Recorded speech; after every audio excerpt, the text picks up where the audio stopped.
Hello, everybody, and welcome back to the Off-Farm Income Podcast. Welcome to our YouTube channel. Hey, today I get to do a really interesting interview. I'm going to be speaking with a young lady named Lexie Miller, who's coming to us from Kentucky, and she won a $5,000 grant as part of a Shark Tank competition for her entrepreneurial venture in the FFA through the state of Kentucky. Very interesting concept, very interesting competition.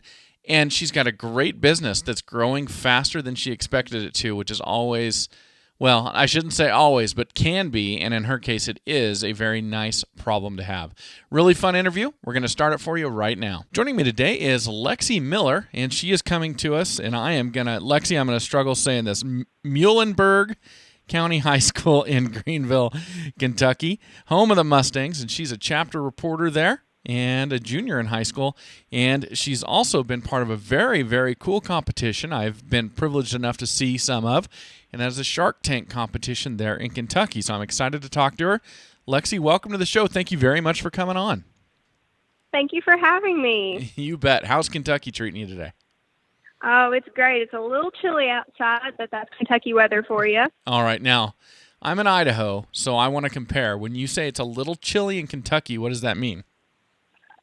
Well, a little chilly for us is about 40 right now. Okay. Cold is probably going to be closer to about 10. Okay. So we're very similar in that respect, I guess. Okay. Yes. Very good. All right. Well, I'm excited to talk to you. I guess you're probably getting close to wrapping up your school day. And are you starting Thanksgiving break today, or do you have to go a couple days next week? No, we actually have to go Monday and Tuesday of next week. Okay. All right. Well, you know, that's how it was when I went to high school, and then they've switched it all around. My daughter, she gets the whole week off now. It's way too easy on them. We wish we could do that here. I would have too when I was in school. And of course, we'll be playing your episode after Thanksgiving, but we're doing this recording right in the heart of Thanksgiving season. So, well, very good. I hope you enjoy your break next week and you enjoy the holiday. And I'd like to ask you just a few questions about you so our audience can get to know you before we jump in. Would that be all right with you? That's perfect. Okay. Well, how old are you? I'm 17. All right. Now, when you're not at school, when you're at home, are you on a farm, are you in town, or something kind of in between those two? It's kind of in between the two. We technically are in the city limits, but only by 4 feet in the very back of our field on our farm. Oh, really? So yes. So does that make your whole place considered to be within the city, or just that 4-foot stretch on the backside? It considers our entire farm to be in the city limits, even though only 4 foot of it is. Oh man, I think I'd argue for the other way around and say the rest of the whole place is not. We're not in the city. Oh, that's interesting. Oh, okay. Well, so you're barely touching. Is your city growing? Are you soon going to be surrounded by houses, or does this seem pretty safe for a while? It seems pretty safe. Coming from the mayor's daughter, I mean, it seems like it's pretty safe and in good hands. You're the mayor's daughter? I am. My dad is the mayor, but only by 4 foot. Oh, he needs that 4 feet then so he can be a resident. I know. Oh, very interesting. That's funny. That's a surprise. I did not know that. Oh, that's cool. Well, how long have you been part of the FFA? I've been part of the FFA as an FFA member for 3 years, but I've kind of always been involved. My brother was in FFA all 4 years of high school, and so I helped out then too. Oh, okay. So you were hanging out and getting involved even before you were eligible. Yes. And is that why you joined, all that exposure and seeing your brother do it and everybody else? I think so. I think it was the exposure of seeing how much fun my brother had and hearing all the stories of how much he enjoyed going and competing in different things and seeing all the sites he saw just made me love ag and want to do more of it. Very good. Well, then somewhere along the line you decided to be an officer. Now you're the chapter reporter. What made you decide to do that? When my brother was in high school, he wanted to be an officer, but he never stepped out of his comfort zone and was one. Okay. So he made me promise at the first day I paid my dues, he said, if you're going to be an FFA member, you have to at least run for office once. Okay. And I told him I would, and I didn't think I'd go through with it, but I wound up falling in love with our FFA chapter and with the club itself, and wound up just wanting to devote all of my time to FFA. Okay. So he kind of looked back, and he had one regret, and that was that he never became an officer or tried, I guess, and he made you promise not to repeat that. Yes, he made me promise not to regret my decisions. Very good. All right. So, well, how's it been? Have you obviously, it sounds like you've very much enjoyed being that big of a part of your chapter. It has been amazing, just being able to lead the younger generation of agriculturalists in our FFA chapter has just been such a blessing for me. Great. Well, that is wonderful. Well, I know you've got quite a few FFA advisors there. Can you let us know who those folks are? Yes, we have 4 FFA advisors here at the high school. We have Jay McElwain, Scott Cronin, Kirsten Oates, and Derek Benton. All right. Well, thank you very much for acknowledging those folks. I know they probably that's quite a few advisors. You must have a bunch of students in your chapter. We have a very big chapter. We have, I think, close to 200 or so. Oh, wow. I could be wrong. Okay. So your advisors, they're working hard for all of you FFA students. They work nonstop. Very good. Well, I always like to acknowledge them. Lexie, really quick, I'm going to acknowledge one of my sponsors, and everybody, that is Powder River Livestock Handling Equipment. Of course, you're very familiar with them if you listen to me regularly, and they have been a great sponsor of this show for a long, long time now. We use their equipment. We use their squeeze chutes and their panels right here on my farm with our cattle, and we think that you should be doing the same on yours. You should be letting your local farm and ranch retailer know that you want them to carry Powder River. They're built out here in the West for some of the craziest cattle we've got in the U.S., and if they can handle those cows, they can certainly handle yours. So check them out at powderriver.com and let them know that Matt Breckwald from the Off Farm Income Podcast sent you to them. All right. Well, Lexie, I saw a video of you talking all about needing a new greenhouse for a Shark Tank competition. This was you, yes? Yes, this is true. Okay. Now, this is tied into your supervised agricultural experience. Is that right? Yes. Okay. Well, tell us what your SAE is, and then I want to talk to you about the Shark Tank competition. So my SAE is a local greenhouse business where we grow different vegetable flips, and different spring and fall flowers. Okay. Very cool. So you're selling flowers and selling vegetables, is that right? Yes. Okay. When did you start this? I started this in 2017 when my parents bought me a greenhouse for my 14th birthday. All right. So I'm trying to think back to when I was 14 and what I got for my birthday. Here's what I know. It was not a greenhouse. So explain to me why you got a greenhouse for your birthday. So in our ag class at school, we were talking about greenhouses, and as a kid, I had always had this weird obsession with plants.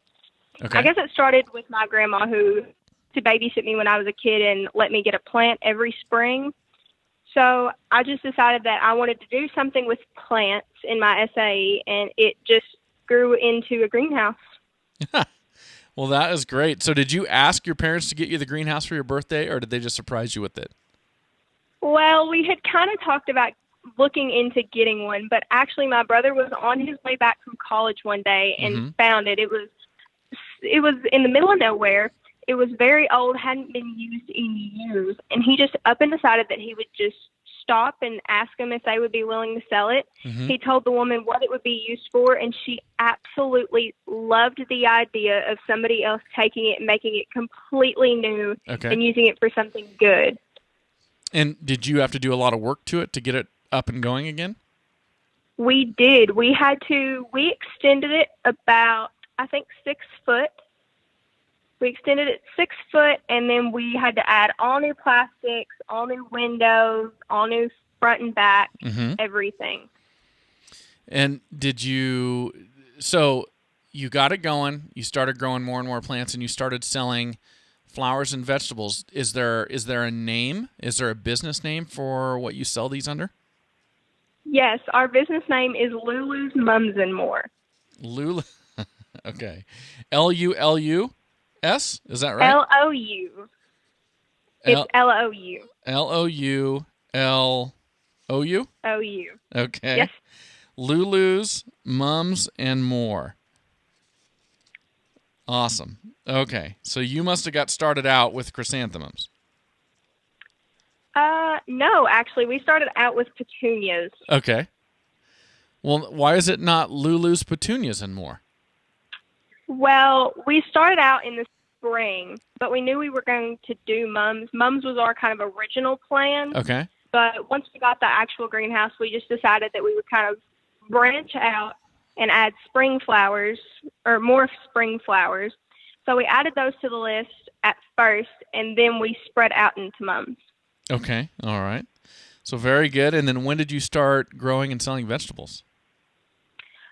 We started growing slips for vegetables in 2017. We only did a few at first, and it actually became a really, really big hit. Okay. So we actually just continued on from there. Okay. So this all got started in 2017. When was the Shark Tank competition? The Shark Tank competition was this past June of 2019. Okay. So within a matter of 2 years, you grew your business enough that you actually were outgrowing your greenhouse. Is that right? Yes. Okay. Tell me about that. How did it blow up and get so big so quick? So we first started using a Facebook page. We used our personal ones at first just to kind of promote it. And once we started that, we started to get a few more customers. So then we decided that we would incorporate a business page. Okay. So we made a business page for LouLou's Mums and More. And then it continuously got bigger through our first spring season. Our first spring season was in 2018. So it started to grow the first year, and we realized that we were kind of running out of room already. Okay. And then in 2019, we had such a high demand that we actually ran out of room and had to use my mom's sunroom in our house to grow plants. Okay.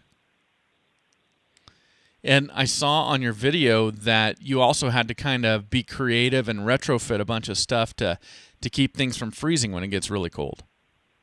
Yes. Okay.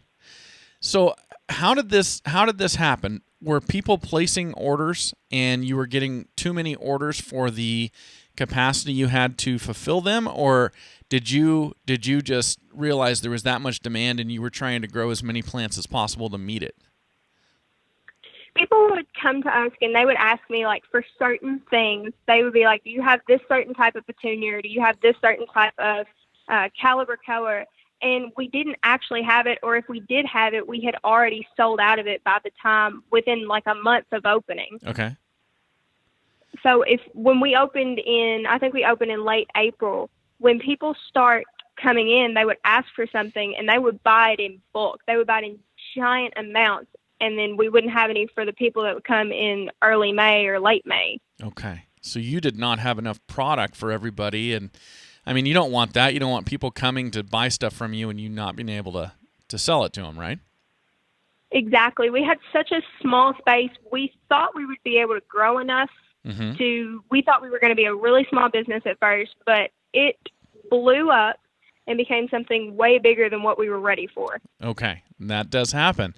So do you have competition in your area, or are you one of the only people that are growing and providing these? So I'm from Bremen, Kentucky, and in Bremen there's only 2 greenhouses, including myself. The other one is actually about 5 minutes down the road, but they mainly do vegetables. They mainly just grow vegetables, and they have more of a store rather than they do less flowers. Okay.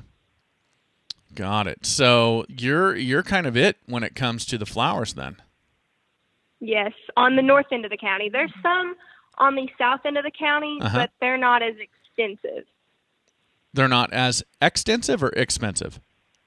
Extensive. There's some that grow and they do a lot more flowers than they do vegetables, and there's some that do a lot more vegetables than others, and there's some that do a little bit of both but don't sell as much.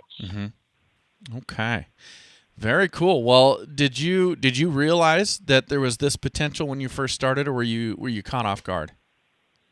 I was caught off guard. At the end of our first season, I think we sold I think $2,500 worth in our first spring season, which caught me completely off guard, which allowed us to pay all our expenses and make a profit afterward. Great. So I was completely caught off guard. Well, that's a good way to be caught off guard when you're making a profit and paying your expenses. That's that's a good problem to have. So that is great. So you needed to expand. You were looking for a creative way to get this done. How did you find out about the Shark Tank competition? So I had seen it online and just kind of blew it off at first, didn't think anything about it, until one of my advisors, actually Kirsten Oates, brought it to my attention, sat me down, and explained what she was told about the competition, and that it was something I'd be good at. So I just went out on a limb, decided to record the video a few days before it was due, post it online, and just hope for the best. And that was the extent of your enrollment and your participation in the contest, or was there more after the video? Oh, there was a lot more after the video. Tell us about that. What did that entail? So after the video, they sent us an email saying that I made the top 10, and we would compete at the state convention in June, where we would give a speech. We had 6 minutes to give a speech, and we had 10 minutes for a panel of judges to ask us questions about our business. We had to have an poster boards, PowerPoint, anything we could use to make a giant presentation, and anybody that was attending the convention could come and watch. Okay. Wonderful. And so you did all that, you made it to the top 10, and you did all that, and then what happened next? So after I made the top 10, I competed at state, did my speech, did all the questions. I finished up, and then we had to wait until the next day, which was June 12th. Okay. They had a special seating for us, Shark Tank competition people. Okay. They sat us down in a specific spot. We had to go up on stage and waited for the top 5 to be announced, and the top 5 would win grants. Okay. Well, drum roll, what happened? So I wound up winning one of $5,000 grants that was given that year. Very cool. Congratulations. Job well done. Thank you. Very good. So that was this past June? Yes, that was this past June. Okay. Well, that is exciting. So have you already been able to take that money and expand upon or buy a new greenhouse? We are slowly adding to it. They gave us 3 different dates. The state gave us 3 different dates to, we had to send in expense sheets to show that we had spent the $5,000 and what we had spent it on. Okay. As of right now, I actually just purchased my new greenhouse this past week, and it is going to be a 20-foot by 40-foot greenhouse. Wow. Look at you. Very cool. So you purchased it. And when is it going to be delivered and installed, or are you going to have to build it? We're going to have it installed. Very cool. So when will that happen? We are hoping to have that done at least by the end of January, beginning of February. So you'll be ready to get started for the spring season. Yes, as soon as it is put up, flowers will immediately be put in it. Very cool. Are you excited? I am over the moon excited about this. That is fantastic. Now, I've got to ask you, are you applying for an SAE grant this year? I am. I just finished applying for one of the AET SAE grants that the National FFA does. Good. It was for $1,000. We are waiting to hear the results. They will come out in mid-December. Yes. And I also just put in for an Agri Entrepreneurship Award through the state of Kentucky. Well, it sounds to me like you're going to be a great contender for that one as well. This is very impressive, everything you're doing. Thank you. You bet. Well, so let me ask you, you're a junior, you've got another year of high school, and then you're done with that. So what's next for you after that? Cross my fingers and pray to the good Lord above that I hope to be our chapter president and continue on to be one of our regional officers for my senior year, which is next year. Okay. Of course, I will continue doing this greenhouse thing. That will forever stay with me, will forever be a part of me.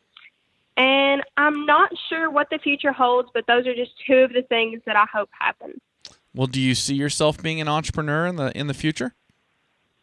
I do. I know I'm going to minor in college in horticulture sciences, which will allow me to stick with the greenhouse thing. And I'm sort of leaning toward doing agribusiness as a major, but I'm also leaning towards doing agricultural education. Very cool. Well, that is great. Lexie, I want to ask you if there's another student out there and they're fired up about something and they just consider it a hobby and they're not seeing all the possibilities for growth like what you experienced with your flower and your vegetable production, what advice would you have for them to take it to that next level? A big piece of advice that my advisors have given to me with me from day one is to step out and step in. And what that means to us is step out of your comfort zone and get involved in things. And if you think there's a grant out there that you may want to apply for, but you don't think you'll get it like what happened to me, step out and step in. Just go for it. And if it doesn't work out, that's okay. But go back again the next year and try even harder the first time. Very cool. That is great advice. It has been awesome hearing your story. I'm very excited for you, proud of what you've done. Thank you so much for sharing a little bit of it with us today. Thank you for having me. This is a blast. Well, thank you for joining us, everybody. Really appreciate you being here. And as always, enjoy your journey to the ultimate lifestyle business, agriculture.